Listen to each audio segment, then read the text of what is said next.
Bem-vindos ao meu novo vídeo, dessa vez sobre Pequenos Espiões, 3 gerações de Pequenos Espiões, 2000, 2010 e 2020. Para ser justa, eu vou falar aqui apenas dos Pequenos Espiões, um de cada geração, deixando de fora as sequências dos primeiros espiões, a animação e os filmes que se passam no mesmo universo. Então temos os Pequenos Espiões de 2001, Pequenos Espiões 4 de 2011, onde somos apresentados a novos personagens, e Pequenos Espiões Armagedon de 2023. Todos os 3 com roteiro e direção de Robert Rodrigues.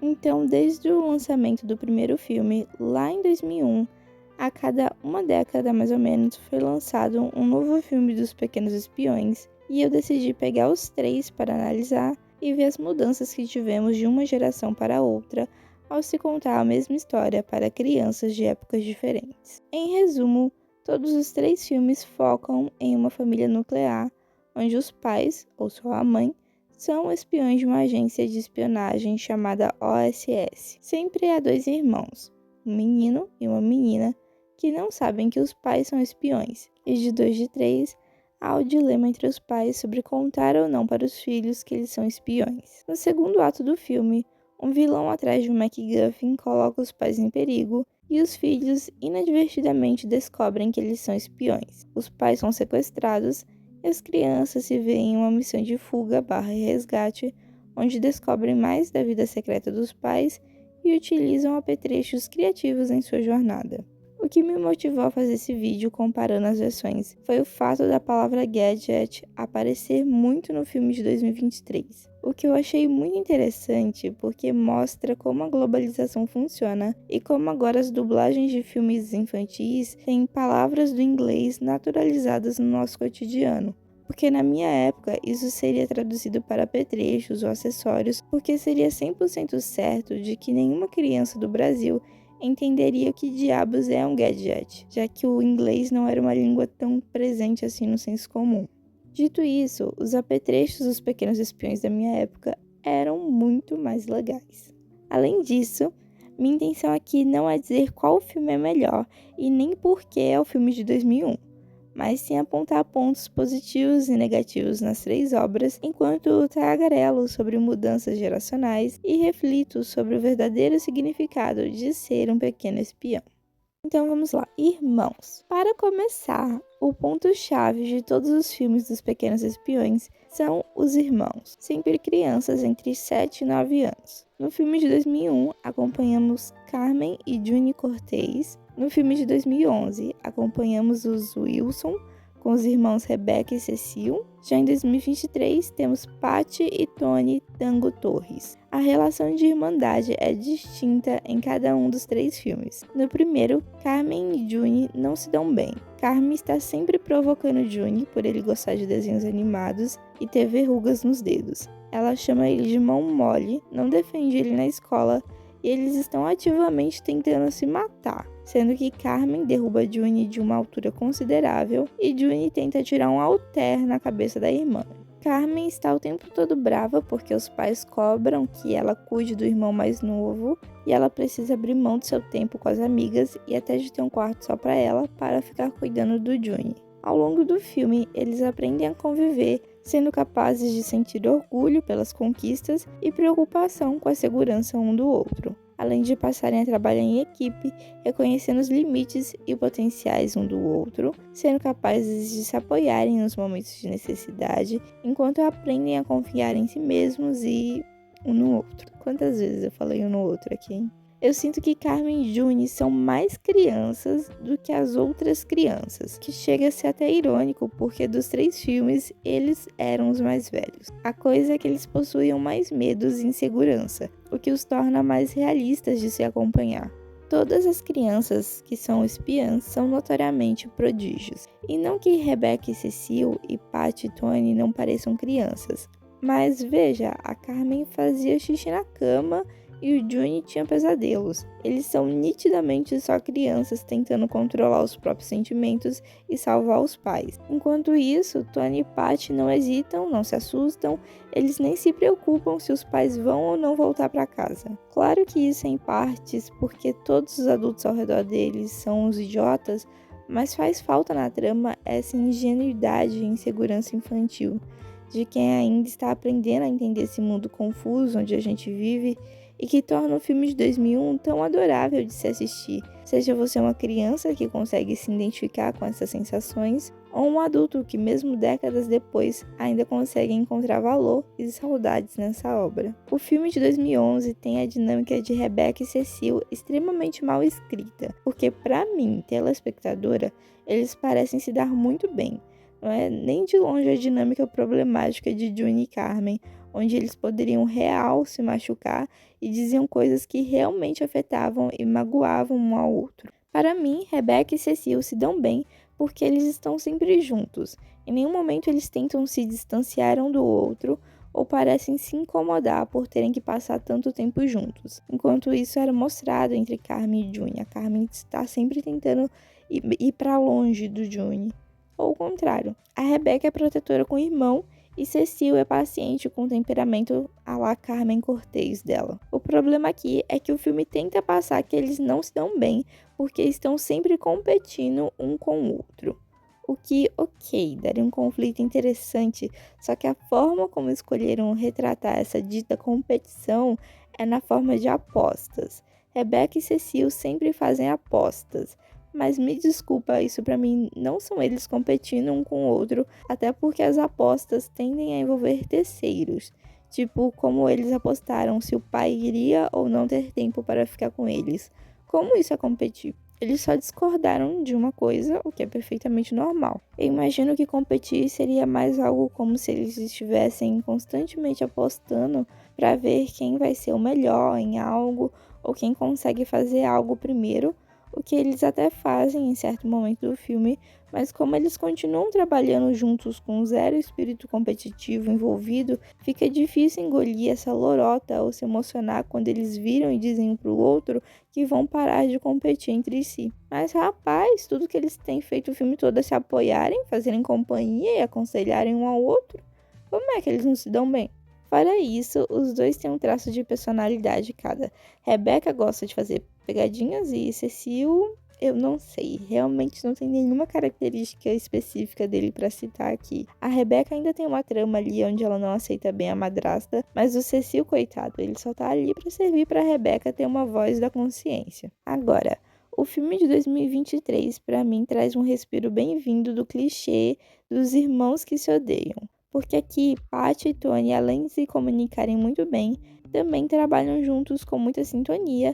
Patty e Tony se apoiam incondicionalmente do início ao fim, sem nunca desconfiarem ou brigarem um com o outro. Eles admitem quando precisam de ajuda um do outro, são capazes de demonstrar admiração e orgulho pelas conquistas individuais um do outro e não sentem ciúmes das habilidades ou reconhecimento que o outro recebe. Por exemplo, os pais deles estão sempre falando sobre como a Patty é boa e honesta, o que para qualquer roteirista seria um prato cheio para criar tensão e uma briga de final de segundo ato, envolvendo ciúmes ou ressentimento por parte do Tony. Mas aqui é apenas algo que o próprio Tony reconhece como sendo verdade. A Patty é sempre boa e honesta. Ou no final, quando só um deles pode derrotar o grande vilão do filme, e a Patty imediatamente aponta o Tony para isso, sem demonstrar um pingo de ciúmes ou inveja sobre isso. Acredito que essa falta de conflito entre os irmãos, por fugir do convencional, pode incomodar uma parte das pessoas que assistir, mas para mim isso não fez o filme pecar na caracterização deles,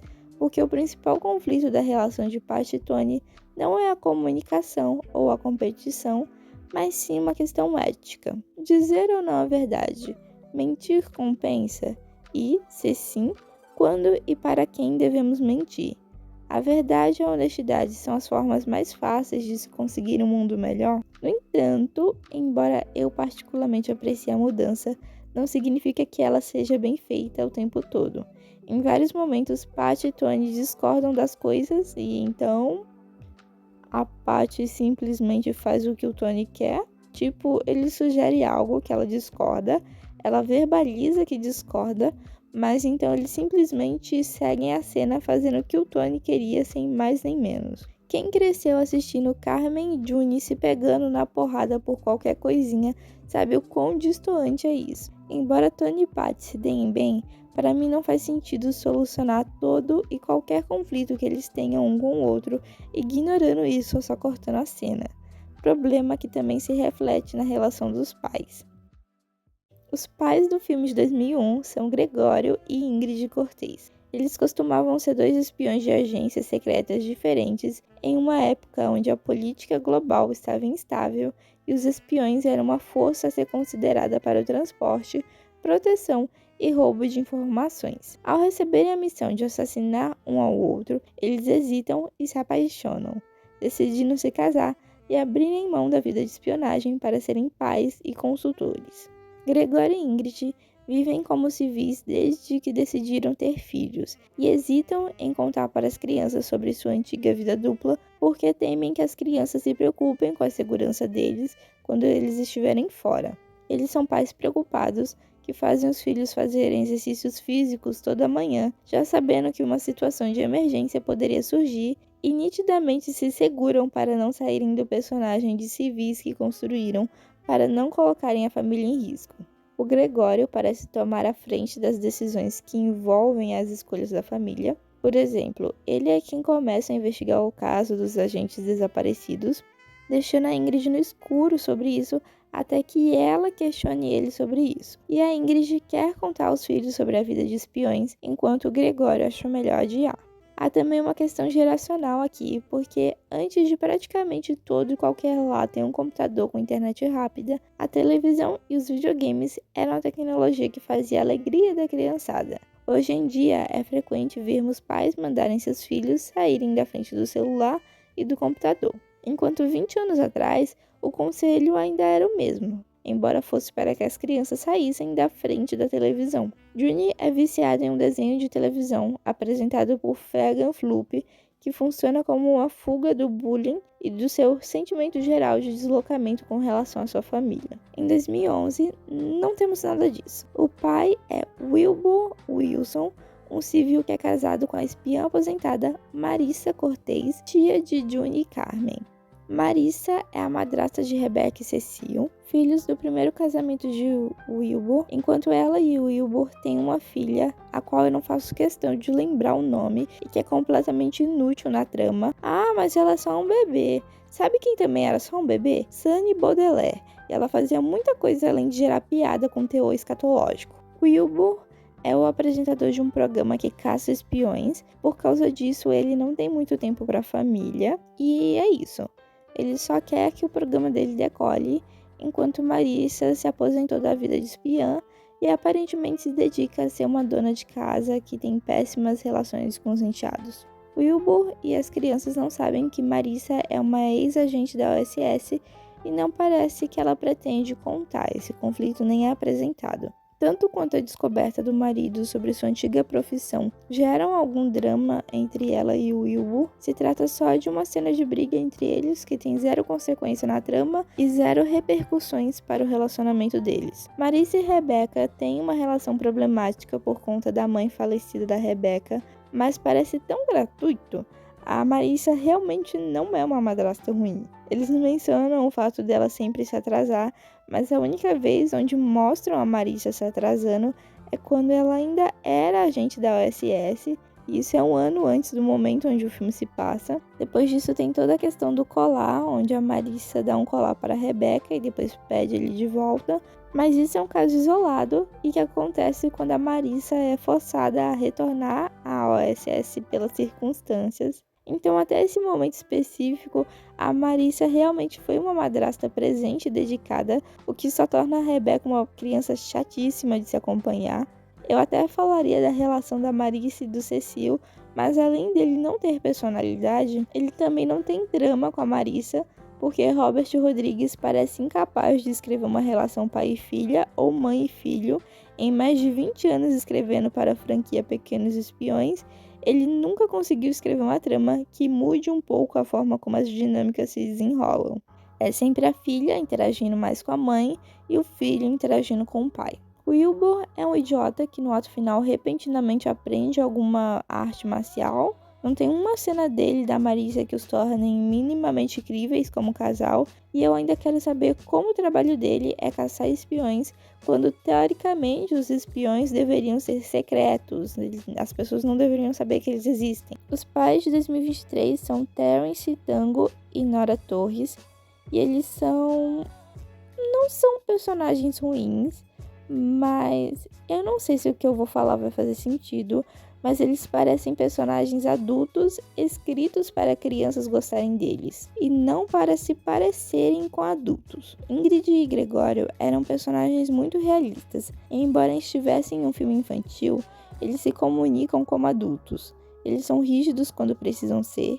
Se pegarmos os de 2023, os atores têm expressões mais caricatas nas lutas, eles se comunicam de uma forma mais brincalhona, tipo, olha para eles dançando na frente da missão mais perigosa da carreira deles. Não que os de 2001 não tivessem uma veia dramática, o paraquedas deles é de coração, no casamento deles, mas ainda assim, quando essas duas cenas são colocadas lado a lado, eu acredito que os de 2023 realmente dançaram nessa missão, enquanto os de 2001 parece facilmente que a Ingrid deu uma colorida na história na hora de contar para os filhos. Críticas à escrita à parte, eu gosto desses pais, acho que eles são mais divertidos de acompanhar para o público infantil. A Nora é mais impulsiva e emocional, enquanto Terence parece ser mais meticuloso. Embora isso não faça ele deixar de ser um idiota, porque o filho dele de, uns 7 anos, conseguiu completar um código que ele não conseguiu. Eles querem contar para os filhos que são espiões, mas não fazem porque, para ser sincera, eu não entendi o motivo. Eu só sei que a Nora quer contar, mas o Terence sempre dá para trás. O pai também tem um problema com tecnologias, mas não porque uma criança passar muito tempo na frente de uma tela pode vir a ser um problema, mas sim porque outros espiões podem invadir os dispositivos eletrônicos das crianças e assim terem acesso ao código do Armagedon, um código finalizado pelo próprio Tony que pode literalmente hackear qualquer dispositivo eletrônico do planeta. Eu disse que eu não odiei esses pais, mas eu também não amei eles. Uma coisa que me incomoda é que quando eles brigam ou se desentendem, isso não é explorado. Eles não entram em consenso sobre o desentendimento deles, ou as coisas magicamente se resolvem, ou eles só ignoram a discordância e continuam seguindo o que o roteiro pede deles, sem realmente darem um fechamento ou haver alguma consequência para a briga deles. Na maior parte das discussões deles, Terence só faz o que a Nora quer, e ele pode até reclamar e pedir para ela ser menos impulsiva, mas isso tem zero reverberações na dinâmica deles. No filme de 2001, por exemplo, quando Gregório toma a decisão de voltar à ativa e Ingrid decide ir também, ela precisa convencê-lo a trabalharem juntos. Há uma conversa ali, querendo ou não. Ou quando a Ingrid descobre que o Gregório vinha esconder um monte de coisa dela. A Ingrid diz que isso precisa acabar e o Gregório se desculpa. Enquanto isso, no filme de 2023, quando Nora descobre que Terence esconde a coisa delas, a cena é cortada e eles nunca mais retornam ao assunto. A gente não vê eles conversando sobre isso. Falando agora dos vilões, o filme de 2001 tem sua trama desenrolada quando uma série de agentes da OSS começam a desaparecer. Estranhamente, novos personagens cada vez mais familiares passam a chegar no segundo programa infantil mais popular do mundo, o Floopy's Flugs, apresentado por Fagan Floop. Fagan é um super vilão de terno roxo, com algum talento para mexer com massinha de modelar e tendências homossexuais. Ele é patrocinado por um bando de homens brancos de terno para criar um exército, o que ele conseguiu fazer ao reproduzir cópias robóticas de crianças, filhas de gente importante e que lutam super bem, as quais ele chamou de pequenos espiões. O único problema é que esses pequenos espiões ainda não têm cérebros. Os desaparecimentos desses agentes da OSS acabam atraindo a atenção da família Cortez, que em sua busca pelos agentes acabam sendo capturados. Acontece que Gregório, assim como os agentes desaparecidos, fazia parte de uma antiga equipe da OSS que conseguiu criar uma inteligência artificial com o poder de processamento de um cérebro de verdade, chamado de terceiro cérebro, exatamente o que o Floop precisava para tornar o seu exército de crianças assassinas funcional. E aí vocês me perguntam, Floop é um bom vilão? Gente, Como que um cara que transforma seus inimigos em aberrações feitas de massinha, que literalmente me deram pesadelos quando eu era pequena, não seria um bom vilão? Ele não apenas ganha dinheiro fazendo experimentos, como ele transformou todos eles em um programa de televisão extremamente lucrativo. Não apenas isso, mas ele mora em um castelo cuja decoração é inteira de arco-íris e peças de quebra-cabeça. Os capangas dele são mãos e ele está criando um exército robô do mal de crianças. Como isso não é legal? No fim, o verdadeiro vilão acaba se revelando o capanga do Floop, o que dá ao filme pontos de plot twist, porque, embora previsível, não significa necessariamente uma escolha ruim. Floop sempre esteve mais interessado em transformar seu programa no número 1, e quando seu capanga se revela a verdadeira ameaça, chamado de Senhor Capanga, dá um tom mais emergencial para a trama, já que ele sempre foi o cérebro por trás da maior ameaça do filme, os Pequenos Espiões. Em 2011 a coisa decai bastante. Agora, eu não sei se foi problema de dublagem ou de tradução, mas em 2 momentos do filme eles se referem a algo nitidamente vermelho como sendo de tonalidade azul. Quando Marissa menciona uma pegadinha da Rebecca, onde ela diz que os dentes de Wilbur ficaram azuis, isso é claramente vermelho. E quando eles passam o filme inteiro chamando esse colar claramente, obviamente, nitidamente vermelho de Safira Cromos. Nosso vilão, Danger Damo, quer controlar o tempo e para isso ele precisa da Safira, que está no colar que a Marissa deu para Rebecca. Na verdade, esse é um vilão com várias versões alternativas de si mesmo que já viajaram no tempo antes, incluindo seu capanga, Tic Tac. Danger é conhecido como o menino que ficou preso no tempo. Quando criança, seu pai, um agente da OSS, estava tentando descobrir mais sobre a viagem no tempo. Damo ficou preso de alguma forma e foi forçado a ver seu pai envelhecer e morrer tentando salvá-lo. Foi apenas graças a Safira Cromos que ele foi capaz de ser descongelado, mas quando isso aconteceu já era tarde demais. A grande ambição de Danger é voltar ao passado e ter mais tempo. E embora tenha essa paleta de cores cor de cobre e essas roupas de vilão de fantasia genérico, eu não odeio completamente esse vilão. Ele consegue ter mais história de fundo e passar mais verdade do que Wilbur e suas tentativas de caçar um espião. Não é perfeito, ele não tem o carisma e o estilo do Floop, nem a maldade do Senhor Capanga, sendo que no final a viagem no tempo de Danger só está afetando ele mesmo e não o mundo em si. No final ele até consegue vencer, digamos assim, já que ele volta no tempo e inclusive reencontra o pai. E em comparação com o vilão de 2023, ele é o auge da boa escrita. Pelo menos as coisas que Danger quer fazem sentido. Em 2023, a família Tango Torres tem em sua posse o código do Armagedon, o que atrai a atenção de Ray Kingston, o criador do videogame mais famoso do mundo, que acaba de lançar um novo jogo, Highscore. Acontece que, embora Tony seja quem tenha finalizado o código do Armagedon, quem realmente o criou foi o pai de Ray, com o intuito de tornar o mundo melhor. O plano de Ray é pegar o código do Armagedon para hackear todos os dispositivos do mundo e forçar todas as pessoas a jogarem Highscore se quiserem ter acessos aos seus dispositivos. Mas não, ele não quer forçar o mundo inteiro a jogar o jogo dele por questões de capitalismo, mas sim porque, de acordo com ele, o jogo dele vai forçar as pessoas a se tornarem pessoas melhores. E eu não tenho certeza de como isso faz sentido em algum universo, mesmo para crianças. Na verdade, é muito cansativo ver roteiros tão desleixados sob justificativa de que é um filme para crianças, então não importa. Crianças não são burras. Fazer um roteiro desses não só é subestimar a capacidade de inteligência delas, como é fazer do seu filme uma obra extremamente limitada.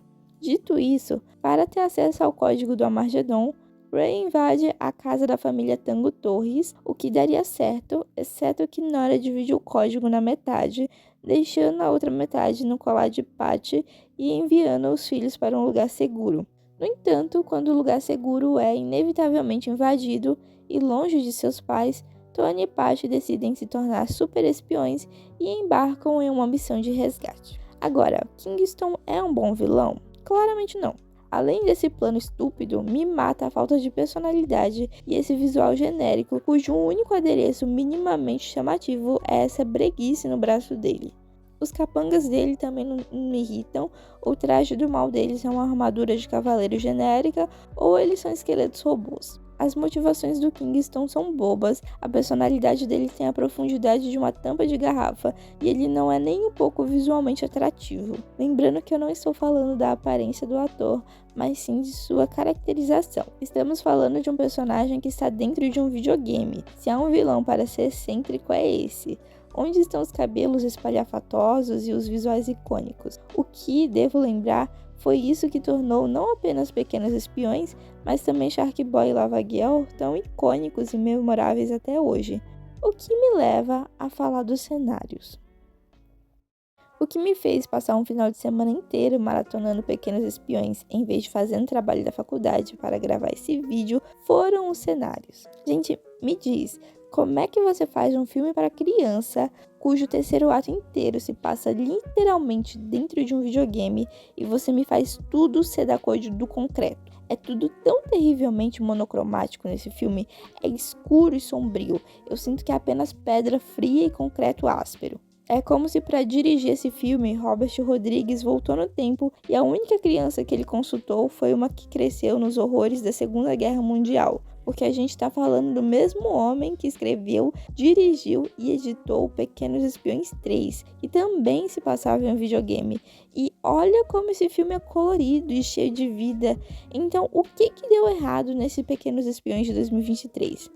Meu Deus, olha esse quarto, vê se essa não é a coisa mais deprimente que você já viu. Pelo menos em 2011 eles ainda mantiveram alguma paleta de cores nos quartos e na forma de apresentar elementos chamativos para as crianças, porque em 2023 eles desistiram completamente dessa ideia. É uma diferença gritante do filme de 2001 para o de 2023, onde tudo era colorido e brilhante, as paredes da casa todas de cores quentes, as roupas das crianças de um vermelho vibrante, e os cenários do castelo do Fegan tinha toda essa aura de magia, com arco-íris e brilhos aparecendo. A comida era mais bonita. A única comida que aparece no filme de 2023 é cereal. Que crianças são essas que só comem cereal? Em 2011 eu já achava estranho todos aqueles potes de doces misturados que também pareciam com cereal, mas dava para identificar um docinho, um marshmallow ali.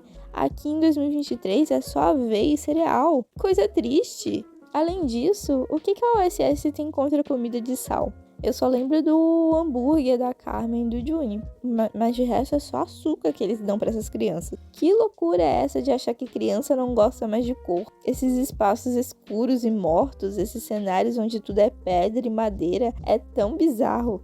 Juni e Carmen navegaram entre tubarões, eles tinham roseiras na casa deles e as roupas deles sempre tinham cores vibrantes em tela. Do que me adianta você me enfiar sua personagem num rosa-choque se tudo ao redor dela é preto e marrom? Agora, falando dos apetrechos e da OSS. Eu adoro a OSS de 2001. Ela é uma agência séria com um núcleo de agentes bem capacitados, mestres em disfarces e inventores excepcionais. Há agentes duplos, como apenas os bons espiões conseguem ser, e, em uma descrição da própria Ingrid, com os espiões, as guerras acabavam sem nem mesmo terem começado. Eles passam essa imagem de organização séria e quando as crianças os vencem em uma luta, é bem produzido e bem contextualizado. A gente sabe que a Carmen só conseguiu sair de determinada situação porque ela treina todo dia de manhã. Dá pra ver que o Juni só conseguiu sobreviver a certas coisas por pura coincidência. Não é que os agentes são burros, é que as crianças são espertas e as situações são convenientes para elas. E nesse caso, o recurso da conveniência, da sorte, do acaso é bem usado porque ele não é usado o tempo todo. Então, quando acontece, não parece algo forçado. 2011 tem muito uma ideia de nostalgia, mas para por aí. Quando o chiclete elétrico do Machete não funciona e praticamente tudo que o Cecil usa é uma luva robótica o filme inteiro, o que, ok, é legal, mas é só isso. A Rebecca tem um kit de pegadinhas, mas eles realmente usam mais fraldas e sacos de vômito do que os apetrechos da OSS, o que me deprime em um nível. Esse cachorro também não é engraçado, ele não é inteligente e só é útil porque as crianças são burras e não conseguem fazer nada sozinhas. A OSS, uma agência ultra secreta de espionagem, tá dando entrevista no noticiário. Todo mundo nesse filme é uma decepção. Eu odeio o que fizeram com a Carmen e com o Juni. Eu odeio que eles passem 7 anos sem se falarem e quando finalmente se reconciliam é em uma cena que nem se preza a durar mais do que 1 minuto. A OSS de 2023 é burra. Na verdade, todos os adultos desse filme parecem terem ficado um bocado mais burros para fazerem as crianças parecerem mais inteligentes. Os maiores agentes do planeta estão o tempo todo tropeçando nos próprios pés, dançando em missões importantes e perdendo para crianças. É apenas deprimente ver os agentes de uma organização tão grande quanto a OSS apanhando em um recurso de treinamento feito para agentes mirins. Aqui os espiões da OSS perdem porque Patty e Tony realmente são mais inteligentes do que eles. Então, quando os espiões são derrotados, não é por pura sorte ou por uma habilidade que já foi estabelecida que as crianças tinham, mas sim porque a OSS é constituída por um bando de idiotas. Outra coisa que me mata, se não bastasse o noticiário lá em 2011, é a organização secreta OSS, que ninguém deveria saber sobre, ter um prédio no meio da cidade com o nome da organização gigante escrito na fachada. Mais uma vez, gente, não é porque é um filme para criança que se deve subestimar a inteligência do seu público. Isso é um nível de condescendência combinado com prepotência tão grande que deixa a futura psicóloga dentro de mim seriamente preocupada. E os gadgets, gente? Ou apetrechos, o que é mais legal? A bolinha de emoções que Tony e Patty usam o filme todo me passa muita sensação de algo que eu posso ver em qualquer outro filme. É diferente do chiclete elétrico ou das câmeras invisíveis de Carmen e June, que exigiam que eles usassem a cabeça na hora de utilizá-los, em vez de apenas apertarem um botão como Tony e Patty fazem. E para libertar os pais, uma bota preta genérica que todo espião tem, ou um giz de cera que derrete metal. E transporte, um submarino chamado Super Peixe, que permite visão do fundo do mar, tubarões incluso, com banheiro, camas e micro-ondas, ou um carrinho sem janelas, que mais parece aqueles carrinhos de golfe. O avião dos Pequenos Espiões de 2001 tinha mais personalidade, era amarelo. Agora, uma perseguição de jetpacks por uma cidade colorida ou uma perseguição de carros em uma paisagem cinza. O que eu quero dizer é que as coisas eram mais lúdicas, elementos que uma criança facilmente poderia ter em casa e replicar em suas brincadeiras depois. Eu não tinha um caranguejo robô em casa quando eu era pequena, mas eu tinha um fazedor de bolha de sabão e giz de cera para poder brincar de ser uma mini espiã. Mas do que eu tô reclamando, né? Comparado com 2011, que nem tinha apetrecho nenhum, o de 2023 é um avanço. Eu não vou falar das roupas, no entanto, porque todas são muito legais, embora eu ainda prefira as de 2001, mas suspeito que seja mais por memória afetiva do que por qualquer outra coisa. Mesmo os MacGuffins antigos parecem mais legais, porque o que parece mais engajante para crianças? Um código que nem tem uma materialização física, um colar que não faz nada se não estiver perto de uma máquina, ou um mini cérebro escondido em um mecanismo secreto que pode literalmente dar consciência para robôs. Eu só não vou falar mal dos coadjuvantes de 2011, porque Carmen e June voltam, mas é sem comparação você ter de um lado a figura do Machete, que faz vários apetrechos legais e em nenhum momento subestima os filhos dos dois maiores agentes da OSS, e do outro um idiota que usa 2 óculos, um deles escrito chefe da OSS, e que não consegue nem vencer uma partida de videogame. Machete é um personagem tão bom que ele ainda tem uma trama de fundo sendo irmão do Gregório e tendo um impasse ético com o irmão. Falando especificamente de Carmen, Rebecca e Patty, eu queria fazer uma breve revisão da jornada de cada uma. Então temos Carmen Cortez, irmã mais velha, independente, mata aula 2 vezes por semana para ficar passeando pela cidade, acha os pais careta e é extremamente frustrada por ter que cuidar tanto do irmão. Ela é esperta e ágil, um tanto cabeça dura, e age como se fosse melhor que o June durante pelo menos metade do filme. Ao longo da trama, ela evolui para entender o verdadeiro significado de ter uma família, se aproxima mais do irmão e se torna mais humilde. Rebecca Wilson não gosta da madrasta e adora pregar peças em todo mundo. Ela é criativa e inventiva e parece gostar de verdade de ter o irmão por perto. Ela é mais corajosa e é quem está sempre tendo as ideias que fazem a trama avançar. Eles tentam fazer um paralelo entre ela e a Carmen, por ambas serem meio cabeça dura e esquentadinhas, mas é muito diferente Carmen Cortez, que estava de saco cheio do irmão mais novo e queria escapar da família careta, para Rebecca, que tem uma ótima relação com o irmão, tem seu próprio quarto e só não gosta da Marissa por pura forçação de barra do roteiro. Pelo menos ainda há uma mudança acontecendo com Rebecca, onde ela consegue suavizar sua antipatia por Marissa e conduzir sua vontade geral de aprontar pegadinhas com as pessoas para algo mais produtivo, que é salvar o mundo, ser espiã e tudo mais. Algo diferente acontece com Paty Tango Torres, que é honesta, muito boa em jogos de corridas, mas gosta de videogames no geral, e é estudiosa. Ela quer ser como a mãe, porque acredita que a mulher sempre diz a verdade. E esse é um valor que, por algum motivo, essa criança de uns 6 anos preza acima de tudo. Mesmo que ela continue omitindo várias coisas dos pais para cobertar o irmão. Ela também é bondosa e preza por uma abordagem não violenta, valorizando o diálogo e o perdão acima de tudo. Ao longo do filme, ela não muda, para falar a verdade.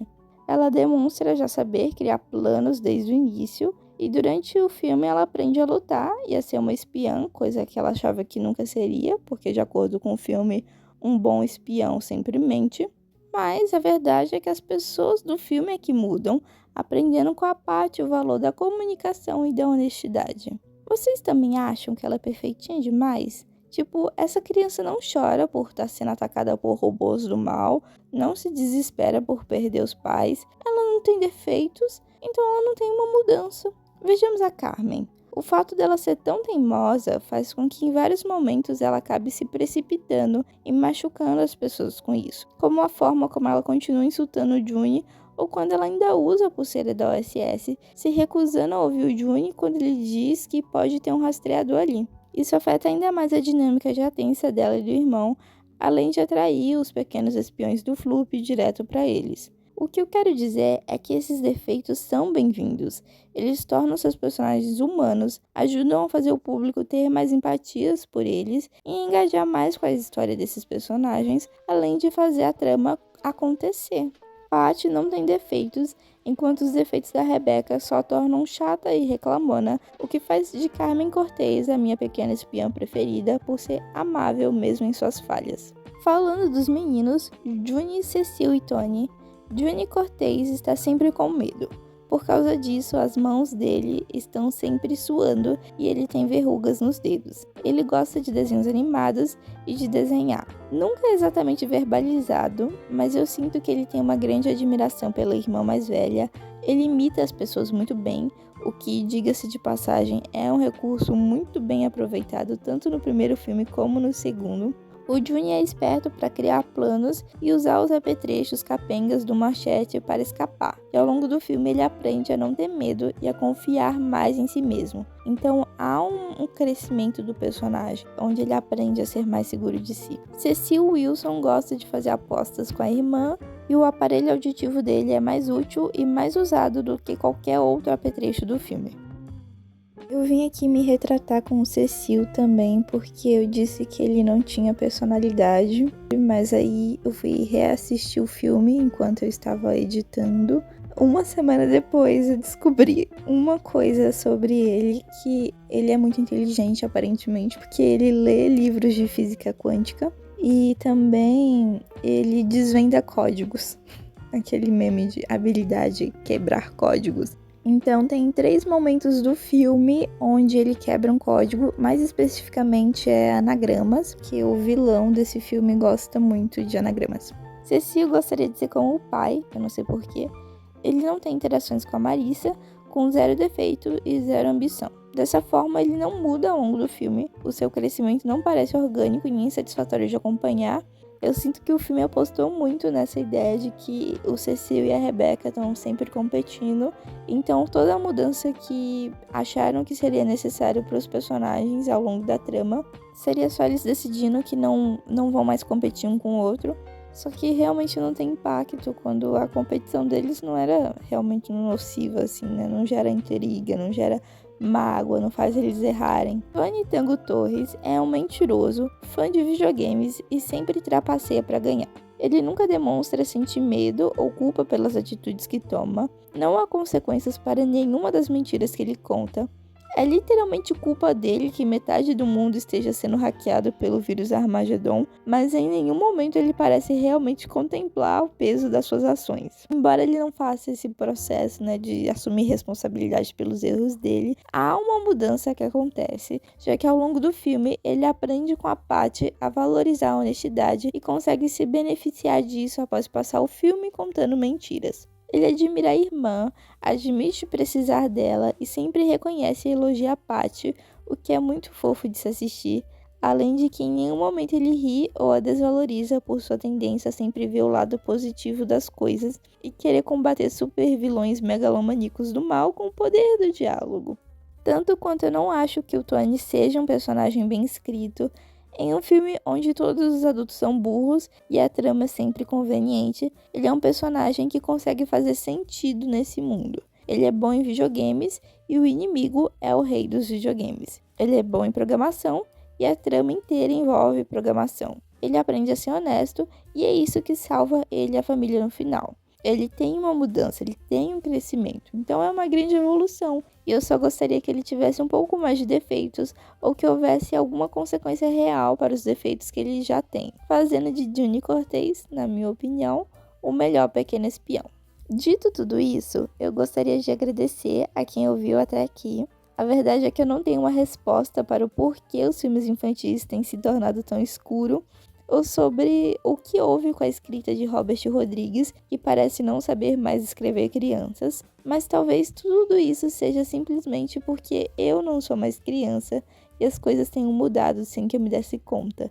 Eu me diverti revendo esses filmes, principalmente o primeiro, porque foi o que eu mais assisti na minha infância, e eu descobri que é um filme que ainda funciona para eu de 21 anos, mas de formas diferentes. E os melhores filmes são assim, não é?